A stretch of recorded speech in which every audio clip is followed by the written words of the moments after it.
Hello. Well, here I am, not too far from home, a little place called Portreath on the slightly rugged north coast of Cornwall. For those of us who don't immediately know the area, Cornwall is on the southwestern tip of the United Kingdom, sticking right out into the Atlantic. It's a quite wild and windswept little place. We have very mild winters, fierce storms in the winter, and occasional glorious sunny days. It's quite a touristy area as well. There's a lot of people here, busy little place. I was born here back in the 1960s, and I lived in Cornwall for the first 35 years of my life. Very happy upbringing.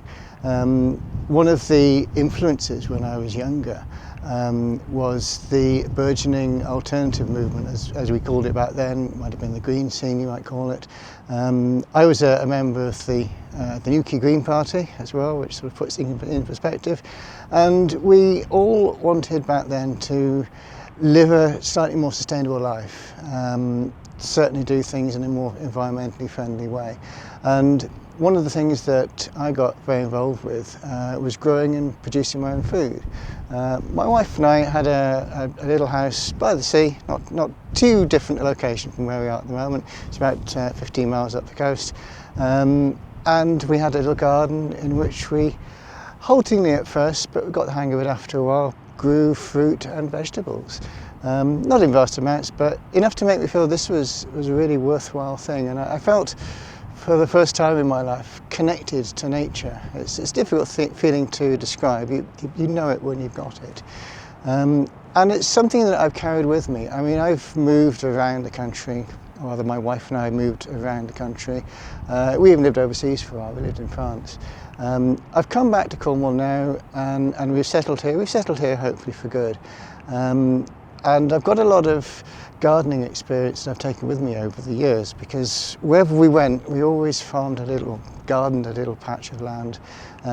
We once had quite a big patch of land. We've been on holdings up to 6 acres in size. And one of the things that I've learned from my experience is that you can farm a small area very well. You can farm, or garden should I say, a larger area quite well. And you can garden 6 acres extremely badly. I now am quite happy with my town garden. I chose the house because it had a big garden. You can get some quite big gardens in townhouses, often bigger than those in the country. We also have a council allotment up the road, which grows the second half of our food, as it were. And that, for the two of us, now the kids have left home, is all the land we need. We really can be self-sufficient, or as self-sufficient as possible, on that small area of land. One of the great lessons of my life has been you don't need that much land. You just need to be able to do what you want to do on the land that you've got. So although I like, and I do like, watching videos of people running larger holdings or being self-sufficient in Scotland or Wales or somewhere like that, I'm happier being back in the land where I grew up.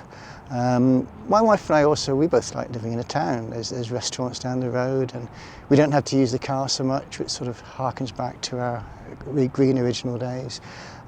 We both work as well, so that's something that ties us to civilization.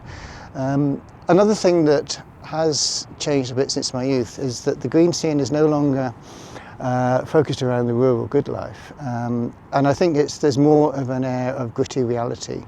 Certainly the permaculture movement in Australia is starting to reflect this. The work of people like David Holmgren in the city of Melbourne is very much focused around a urban revival of self-sufficiency, basically, certainly ecological, sustainable living.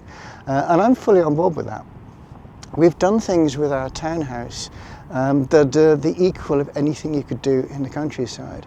I've got a roof full of solar panels, 2 types of solar, a hot water system that I designed and fitted myself, and a more conventional photovoltaic system with batteries.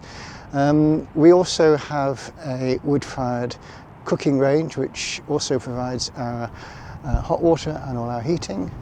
We cut the wood locally. We either cut it or we buy it locally. We make sure it's always sustainable timber. So for energy, we're 90–95% off grid in the middle of a town. For food, we are as self-sufficient as one can reasonably be. You can't grow rice in Cornwall, for instance. You can't keep cattle. I can't keep cattle anyway. I'm just no good at it. It's one of the things we have discovered with our life in the country.